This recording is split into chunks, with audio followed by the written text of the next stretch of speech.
Good morning students and welcome back again. जैसे कि आप सभी को पता है हमारा फिजिक्स का chapter 2 that is electrostatic potential and capacitance चल रहा है, ठीक है ना। और आई होप इस चैप्टर की हमारी सेकंड लास्ट वीडियो होगी। इसके बाद हमारी एक वीडियो और बच जाएगा, एक लेक्चर और हम रखेंगे इसमें, ठीक है ना। और जहाँ तक उम्मीद है थर्सडे तक हमारा चैप्टर कंप्लीट हो जाएगा, ठीक है।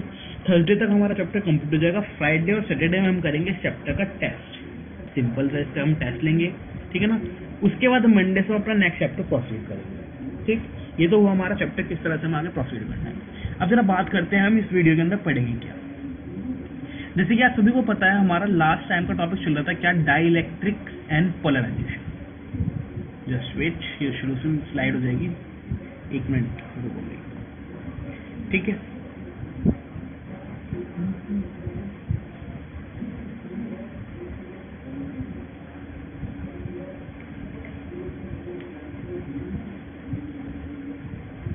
देखो हमारा जो लास्ट कह सकते हैं चैप्टर का लास्ट टॉपिक बचता है क्या, वो बचता है हमारा डाइलेक्ट्रिक्स की डाइलेक्ट्रिक होता क्या है, ठीक है ना। इसके बारे में हमारी 2 वीडियोस भी ऑलमोस्ट कंप्लीट हो चुकी हैं, ठीक है ना। उन वीडियोस को जिस बच्चे ने देख लिया बहुत अच्छी बात है, जिसने नहीं देखा वो उसके लिए एडवाइस है कि उस जाकर उन दोनों वीडियोस को देख ले, ठीक है। क्योंकि अब ये जो अब तक आपको उन दोनों वीडियोज में पढ़ाया गया था वो था उसके बारे में बेसिक, लेकिन अब हम उस डाइलेक्ट्रिक का यूज करेंगे और जितनी टर्म्स आपको उन 2 वीडियोस में पढ़ाई गई थी उन सारी टर्म का डायरेक्टली हम अब अपनी कह सकते हैं डेरिवेशन में यूज करेंगे, ठीक है। तो जिस बच्चे ने वीडियो नहीं देखी उसको ये वीडियोस में समझ में नहीं आने वाला कुछ भी। जिस बच्चे ने दोनों वीडियो देख रखे हैं उसके लिए ये वीडियो बहुत ईजी हो जाएगी, ठीक है। तो जिस बच्चे ने वीडियो नहीं देखी उसके लिए मेरा सजेशन कि पहले जाकर अपने दोनों वीडियोस को कंप्लीट करें, उसके बाद इस वीडियो की तरफ प्रोसीड करें, ठीक है। तो देखते हैं हम कहां पर थे और किस तरह से हम इसके अंदर मूव करेंगे। आपको बताया गया था कि हमारा डाइलेक्ट्रिक क्या होता है, ठीक है। डाइलेक्ट्रिक क्या होता है, डाइलेक्ट्रिक के टाइप्स कितने होते हैं, ठीक है ना। वहां पर आपने पढ़ा था 2 टाइप के, पोलर और नॉन पोलर, ठीक है। उसके बाद आपने देखा था कि अगर हम क्या कर दें उस डाइलेक्ट्रिक में, डाइलेक्ट्रिक में होते क्या थे, चार्ज कैरियर फ्रीली मूव तो नहीं हो सकते थे, लेकिन हाँ उनकी ओरिएंटेशन चेंज होती थी। कब? जब उसको एक्सटर्नल इलेक्ट्रिक फील्ड के अंदर रखते थे, ठीक है ना। तो जिस कारण वहां पर क्या हुआ था, उसके अंदर कुछ ना कुछ सरफेस चार्ज डेंसिटी इंड्यूस हो गई थी, कहां पर, बाउंड्रीज पर, ठीक है। जिस कारण उसके अंदर कुछ ना कुछ रिडक्शन हो गया था, किसका, इलेक्ट्रिक फील्ड का। जब आपने क्या किया, किसी भी डाइलेक्ट्रिक को उठाया और इलेक्ट्रिक फील्ड के अंदर रख दिया था जब, ठीक है। कितना रिडक्शन हुआ था वो देखा था आपने। उसके बाद उसकी आपने टर्म पढ़ी थी क्या, दैट इज डाइलेक्ट्रिक कांस्टेंट और रिलेटिव परमिटिविटी। डाइलेक्ट्रिक कांस्टेंट क्या होता है उसको देखा था आपने। लास्ट टाइम की वीडियो में आपको बताया गया था कि पोलराइजेशन डेंसिटी क्या होता है, उसकी वैल्यू कितनी होती है। फिर देखा गया था कि इलेक्ट्रिक ससेप्टिबिलिटी क्या होता है, ठीक है ना, उसकी वैल्यू कितनी होती है, उसको कह सकते हैं उसकी हम कि इलेक्ट्रिक ससेप्टिबिलिटी होती क्या है वो देखा था हमने। उसके बाद हमने देखा था कि क्या कोई रिलेशनशिप है किस किस के बीच में, डाइलेक्ट्रिक कांस्टेंट के बीच में और ससेप्टिबिलिटी के बीच में। तो वहां से आपको एक रिलेशनशिप करवाई थी कल, ठीक है ना।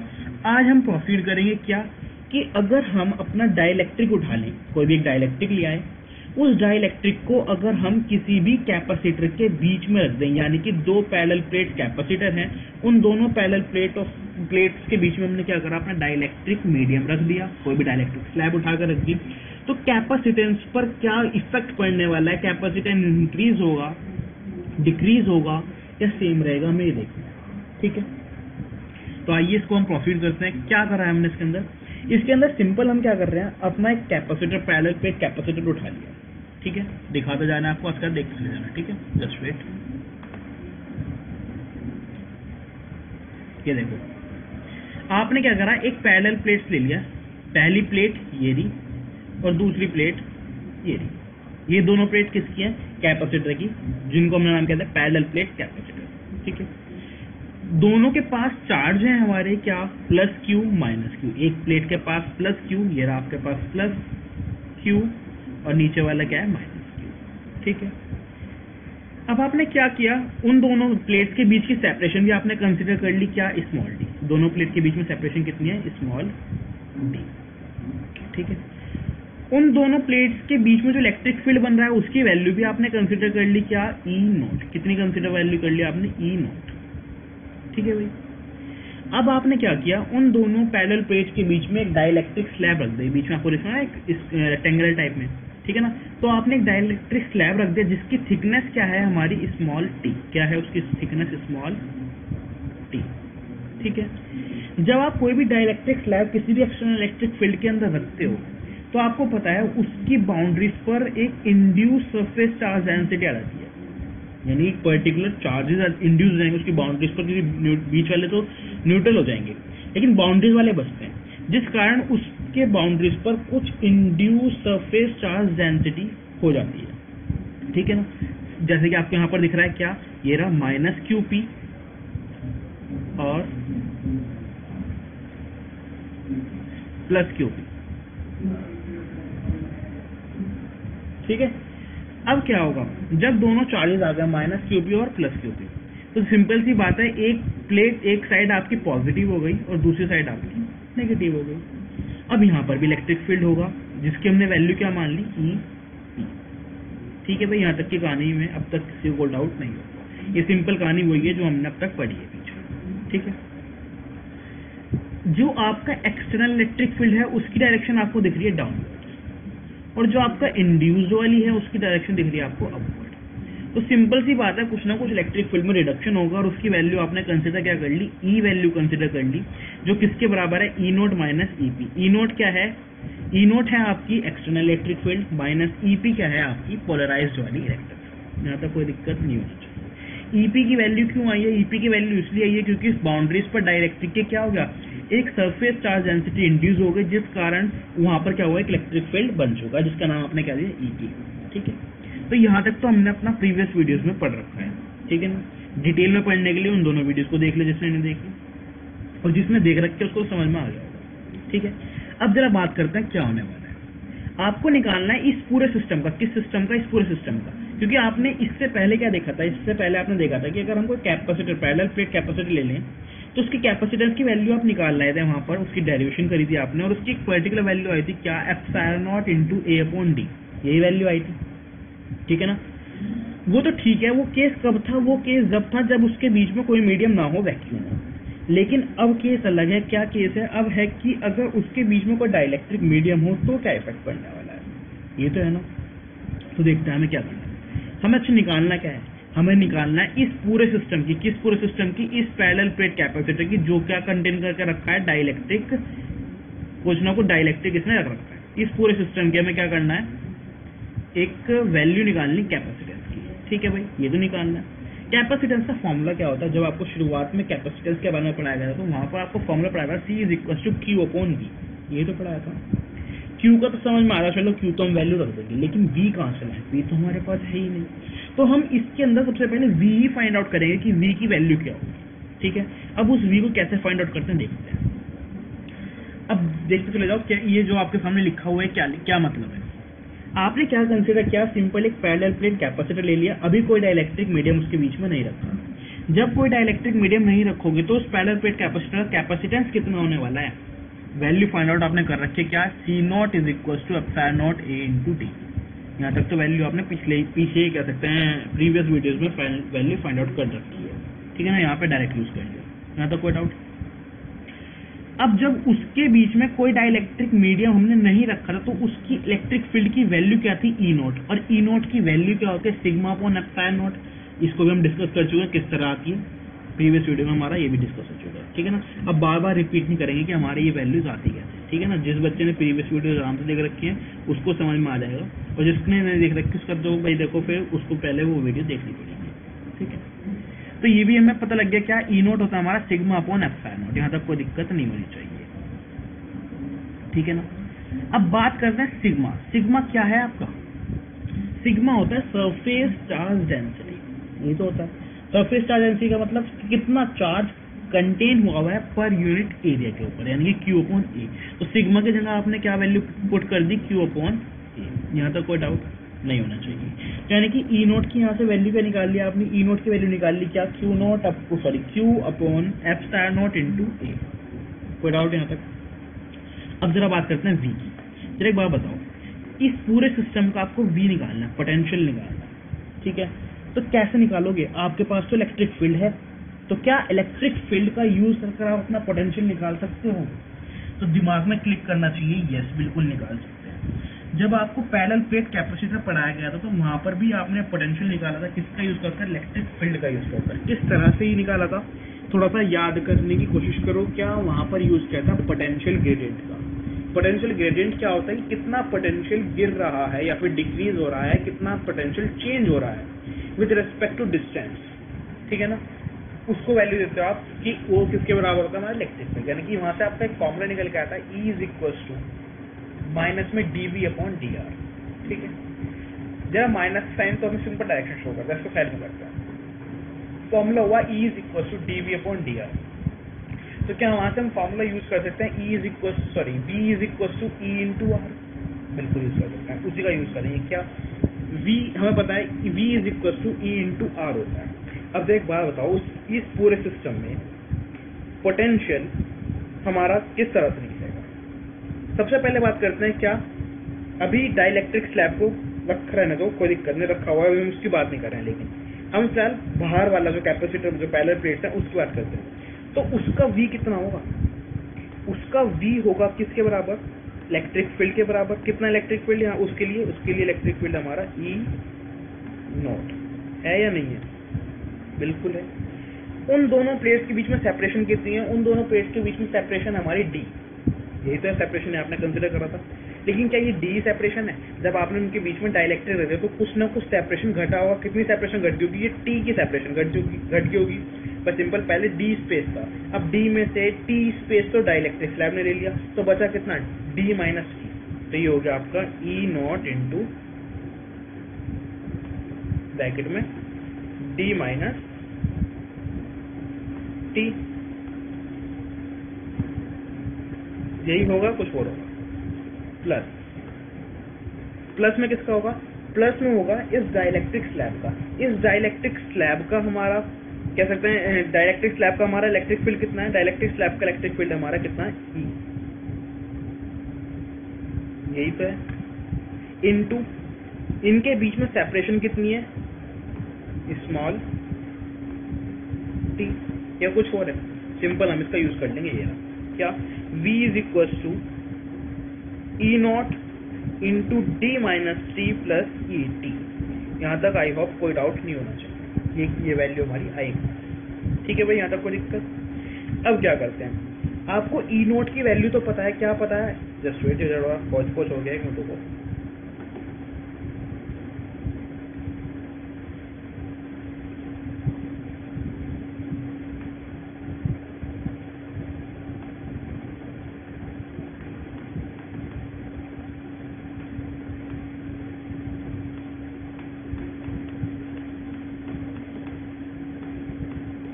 देखो E नोट की तो वैल्यू आपको पता है, क्या है E नोट की वैल्यू, E नोट की वैल्यू आपकी Q upon epsilon not into A, यही तो वैल्यू है आपकी, ये, ठीक है। अब जरा बात करते हैं, यहाँ पर E यूज हुआ है, क्या E की कोई वैल्यू निकाल सकते हो, हाँ बिल्कुल निकाल सकते हो। क्या होती है E की वैल्यू, जरा सोच के बता सकते हो, E की वैल्यू क्या है। E की वैल्यू, E अच्छा है क्या, E हमारा नेट वाला है, उसकी वैल्यू कितनी है, E is equal to E naught minus E P, यही तो वैल्यू है। तो यहाँ पर आपने E की जगह क्या कर दिया, ये ऊपर लिखा हुआ क्या, E is equal to E naught minus E P, कोई डाउट यहाँ तक, ठीक है। अब जरा बात करते हैं E naught minus E P किसके बराबर होगा, सिंपल सी बात है, E naught minus E P हम कैसे यूज करेंगे, ठीक है ना। लास्ट टाइम पे आई थिंक ये मिलेगा आपको सेकेंड लास्ट वीडियो में, ठीक है ना, उसमें आपको बताया गया था कि E naught minus E P किसके बराबर होता है, E नोट अपॉन K, किस तरह से होता है। वहां पर आपको पढ़ाया था डाइलेक्ट्रिक कांस्टेंट के बारे में, पढ़ाया था डाइलेक्ट्रिक कांस्टेंट के बारे में। डाइलेक्ट्रिक कांस्टेंट था आपका क्या, external electric field, sorry just wait भाई, ये थोड़ा माउंट कह सकते हैं, माउस थोड़ा सही नहीं चल रहा, ठीक है ना भाई, तो रुक जाओ। वहां पर डाइलेक्ट्रिक कांस्टेंट क्या पढ़ाया था, E not divide by reductant E, यानी कि E नॉट बाय E। ये फॉर्मूला पढ़ा था या नहीं पढ़ा था, पहले बताओ, डाइलेक्ट्रिक कांस्टेंट का पढ़ा था।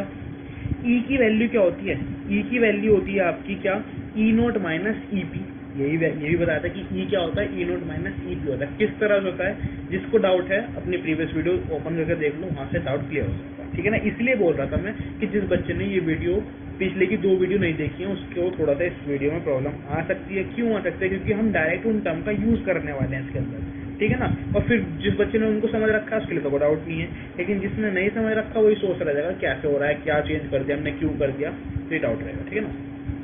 तो मैं पढ़ा था k is equal to E naught upon E, पढ़ा था या नहीं पढ़ा था।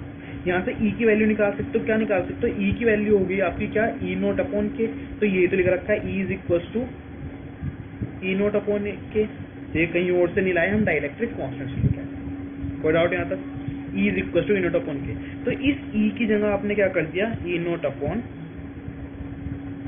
के। कोई डाउट यहाँ तक, सिंपल। अब इस पूरी टर्म में से आपने ई नोट को कांस्टेंट यानी कि ई नोट को कॉमन ले लिया, बचता क्या है, ई नोट कॉमन ले लिया, अंदर बचता है D minus T plus T upon के। कोई डाउट यहाँ तक। ई नोट की वैल्यू क्या है, ई नोट की वैल्यू तो भी निकाल के लाया आप, क्या, ये D Q upon epsilon naught into A. इस ई नोट की वैल्यू यहाँ एज इट इज आपने पुट कर दी, क्या, Q upon epsilon naught into A, just wait, ये ठीक है भाई। और ये अंदर जो ब्रैकेट में था वो तो एज इट इज है। अब आपने ई नोट की वैल्यू निकाल ली, कोई डाउट यहाँ तक, ई नोट की वैल्यू निकाल ली, लेकिन आपको क्या ई नोट की वैल्यू नहीं, आपने यहाँ से वी की वैल्यू निकाल ली, लेकिन क्या आपको वी की वैल्यू निकालनी थी, आपको निकालना था कैपेसिटेंस की वैल्यू। कैपेसिटेंस का फॉर्मूला क्या था, C is equal to Q upon V, C is equal to Q upon V, ये तो फॉर्मूला होता है, ठीक है। क्यू को तो क्यू रखो और वी की जगह अपनी ये वाली वैल्यू पुट कर दो, कौन सा वाली, ये जो अभी आप फाइंड आउट करके लाए ये वाली, ठीक है भाई। इस वैल्यू को पुट कर दोगे तो आपका C यानी कैपेसिटेंस क्या आ जाएगा, कैपेसिटेंस, अभी कैपेसिटेंस किसका है, ये कैपेसिटेंस आया उस पैरेलल प्लेट कैपेसिटर का, जब आपने उन दोनों प्लेट्स के बीच में डाइलेक्ट्रिक स्लैब को रख दिया था और उसकी थिकनेस कितनी थी, स्मॉल t, ठीक है ना। तो कितना कैपेसिटेंस आया, वो आपका epsilon naught into a upon d minus t plus t upon k, where epsilon naught आपको पता है क्या है, a आपको पता है सिंपल एरिया है, d क्या है, दोनों प्लेट्स के बीच में सेपरेशन है, t क्या है, t हमारा thickness of the dielectric slab और k क्या है हमारा डाइलेक्ट्रिक कांस्टेंट। यानी कि यहाँ से आपकी वैल्यू क्या है, C is equal to epsilon naught into a divide by d minus t plus t upon k। कोई डाउट यहाँ तक। तो आपने क्या देखा, आपने देखा जब आपने कोई कैपेसिटर, पैरेलल प्लेट कैपेसिटर लिया, उसके बीच में कोई मीडियम नहीं रखा, वैक्यूम रखा, तो कैपेसिटेंस की वैल्यू क्या निकल के आई थी, वो निकल के आई थी C is equal to epsilon naught into a upon d, ठीक है। लेकिन जब आपने उसके अंदर कोई डाइलेक्ट्रिक मीडियम को फिल कर दिया तो उसका कैपेसिटेंस कितना निकल के आया, epsilon naught into a divide by d minus t plus t upon k। कोई डाउट यहाँ तक।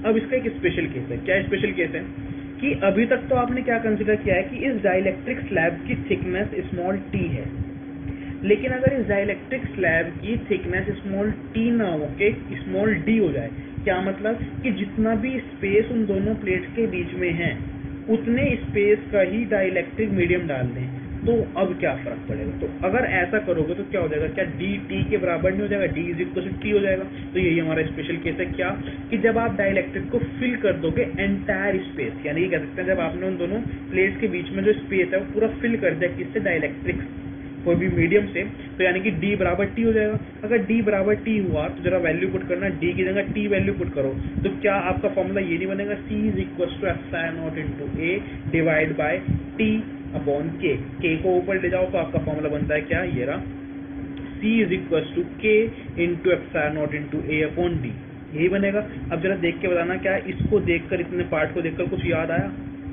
क्या है ये है हमारा capacitance of a parallel plate capacitor, जब हमने कोई भी मीडियम उसके बीच में नहीं रखा था, वही तो यानी कि C नॉट है ये। तो यहाँ इसकी जगह आपने क्या कर दिया, वैल्यू C नॉट पुट कर दी और K की जगह K। तो यहाँ से आपने एक बहुत इंपॉर्टेंट कंक्लूजन क्या निकाला कि जब आप कोई भी कैपेसिटर, पैरेलल प्लेट कैपेसिटर की दोनों प्लेट्स के बीच में कोई भी डाइलेक्ट्रिक मीडियम को फिल करोगे तो उस पूरे सिस्टम का, उस पूरे कैपेसिटर का विद डाइलेक्ट्रिक जो कैपेसिटेंस होगा वो क्या हो जाएगा, वो हमारा K टाइम्स हो जाएगा, यानी कि डाइलेक्ट्रिक कांस्टेंट टाइम हो जाएगा किसके, शुरुआत के, जब उन दोनों प्लेट्स के बीच में कोई भी कह सकते हैं मीडियम नहीं था। समझ रहे हो ना। तो सिंपल क्या हो गया, ये हमारा K नॉट टाइम्स इंक्रीज हो जाएगा, कब, जब हम उसके बीच में कोई भी एक कह सकते हैं डाइलेक्ट्रिक डाल देंगे जिसका डाइलेक्ट्रिक कांस्टेंट कितना होगा, के होगा, तो उस के not times he capacitance increase हो जाएगा उस पूरे सिस्टम का। कोई डाउट यहाँ तक? ठीक है, तो यहाँ से एक दो इंपॉर्टेंट कंक्लूजन निकलते हैं। देखो मैं आपको कंपेयर कराने की कोशिश करता हूँ। जब आपने इलेक्ट्रिक फील्ड देखा था, देखो ये रहा, डाइलेक्ट्रिक कांस्टेंट क्या था? डाइलेक्ट्रिक कांस्टेंट था K is equal to E naught upon E. ये जो था तेरा E की वैल्यू निकालना है, तो E की वैल्यू क्या हो जाएगी? ई नोट अपॉन K हो जाएगी, या नहीं होगी? बिल्कुल होगी। तो यहाँ से आप क्या देख रहे हो कि जब आप किसी भी पैरेलल प्लेट कैपेसिटर के प्लेट्स के बीच में कोई भी डाइलेक्ट्रिक स्लैब या फिर डाइलेक्ट्रिक मीडियम डालते हो तो उसका इलेक्ट्रिक फील्ड कितना रिड्यूस हो जाता है? K नॉट टाइम्स रिड्यूस हो जाता है। कितना रिड्यूस हो जाता है? K नॉट टाइम्स हो जाता है, यानी कह सकते हैं 1/K नॉट टाइम्स हो जाता है। भाई E क्या है? E हमारा नेट वाला ही तो है, is equal to E naught क्या है? शुरुआत वाला डिवाइड बाय K। तो यानी कि जब आप किसी भी पैरेलल प्लेट कैपेसिटर के बीच में कोई भी डाइलेक्ट्रिक स्लैब डालोगे या फिर डाइलेक्ट्रिक मीडियम डालोगे तो हमारा जो नेट इलेक्ट्रिक फील्ड होगा वो क्या हो जाएगा? शुरुआत वाले के 1/K टाइम्स हो जाएगा। K क्या है? डाइलेक्ट्रिक कांस्टेंट, ठीक है ना। लेकिन कैपेसिटेंस क्या होगा? कैपेसिटेंस उसके K टाइम्स इंक्रीज हो जाएगा, यानी कि जो हमारा कैपेसिटेंस शुरुआत में था उसके K टाइम्स और इंक्रीज हो जाएगा उसका कैपेसिटेंस। किसका? उस कैपेसिटर का, जब आपने उसके बीच में कोई भी एक डाइलेक्ट्रिक स्लैब को रखा हुआ है। समझ पा रहे हो ना? जस्ट अपोजिट जा रहा है। कोई डाउट नहीं होना चाहिए यहाँ तक, ठीक है ना। तो सिंपल यहाँ तक आप देख लेना। आज यहीं रखते हैं बस। अब नेक्स्ट यानी कि लास्ट वीडियो में क्या देखेंगे कि इस डाइलेक्ट्रिक स्लैब की जगह, अभी तक तो आपने इसके बीच में क्या रखे? एक स्लैब रख के डाइलेक्ट्रिक। अगर इस डाइलेक्ट्रिक स्लैब की जगह मैं कोई कंडक्टर रख दूँ तो क्या होने वाला है? हमें फिर वो देखना है, ठीक है ना। आज यही रखते हैं इसको आराम से। हो सकता है ये वीडियो थोड़ा एक बार में डाउट क्रिएट करे, तो जिसको ऐसा हो रहा है एक दो बार इस वीडियो को और कह सकते हैं आराम से देखें इस वीडियो को। इस टॉपिक इंपॉर्टेंट है, अच्छा टॉपिक है। जिसने अपनी पिछली टर्म्स पढ़ रखी है कि डाइलेक्ट्रिक कांस्टेंट किसको बोलते हैं, पोलराइजेशन डेंसिटी किसको बोलते हैं, इलेक्ट्रिक ससेप्टिबिलिटी किसको बोलते हैं, किस तरह से डाइलेक्ट्रिक हमारा बिहेव करेगा जब उसको एक्सटर्नल इलेक्ट्रिक फील्ड में रख देंगे। कुल मिलाकर जिसने प्रीवियस की 2 वीडियोस देख रखी हैं उसके लिए तो इस वीडियो का मटेरियल बहुत इजी है, कुछ भी नहीं है। मैं कह रहा हूँ जस्ट बहुत ज़्यादा इजी है, ठीक है ना। लेकिन हाँ, जिस बच्चे ने प्रीवियस की 2 वीडियोस नहीं देख रखी उसके लिए डेफिनेटली ये वीडियो टफ, क्या मोस्ट टफ वीडियो होगी अब तक की इस चैप्टर में, ठीक है ना। क्योंकि इस वीडियो में हमने डायरेक्ट सारी वही टर्म यूज करी है जो हम अपनी प्रीवियस की 2 वीडियोस में यूज कर चुके हैं, ठीक है ना। तो भाई जब तक ABCD पढ़ना नहीं सीखोगे, जब तक कोई भी सेंटेंस कैसे बना सकते हो, सेंटेंस छोड़ो कोई वर्ड भी नहीं बना सकते जब तक आप ABCD नहीं सीखोगे, ठीक है। तो सिंपल पहले ABCD सीखो। ABCD का मतलब क्या है? प्रीवियस की 2 वीडियोस देख लो, ठीक है ना, इस टॉपिक को समझने के लिए। उसको देखने के बाद इस टॉपिक पे प्रोसीड करो, ठीक है। सेम एज इट इज हमारा कल की वीडियो में हम क्या करेंगे? सिंपल उन दोनों प्लेट्स के बीच में एक कंडक्टर रख देंगे, कंडक्टिंग स्लैब रख देंगे। अब तक तो हमने डाइलेक्ट्रिक स्लैब रखी है, उसके बाद हम क्या कर देंगे? कंडक्टिंग स्लैब रख देंगे। तो जिस तरह से हमने सेम प्रोसीजर इसमें यूज किया है ऐसी सेम प्रोसीजर हम अगली वाली वीडियो में यूज करेंगे और उसको भी सिंपल जैसे इसको फाइंड आउट किया है ऐसे उसको फाइंड आउट कर लेंगे, ठीक है ना। दोनों में रिजल्ट में देखेंगे डिफरेंस क्या है या फिर सेम है या फिर जो भी है वो हम अपनी नेक्स्ट वीडियो में प्रोसीड करेंगे, ठीक है ना। यहाँ तक इस वीडियो को आराम से देखें, ठीक है ना। कोई डाउट क्रिएट होता है इस वीडियो को दोबारा देख लें। अगर फिर भी कोई डाउट रहता है तो पर्सनली आप मेरे से पूछ सकते हैं, ठीक है। Thank you.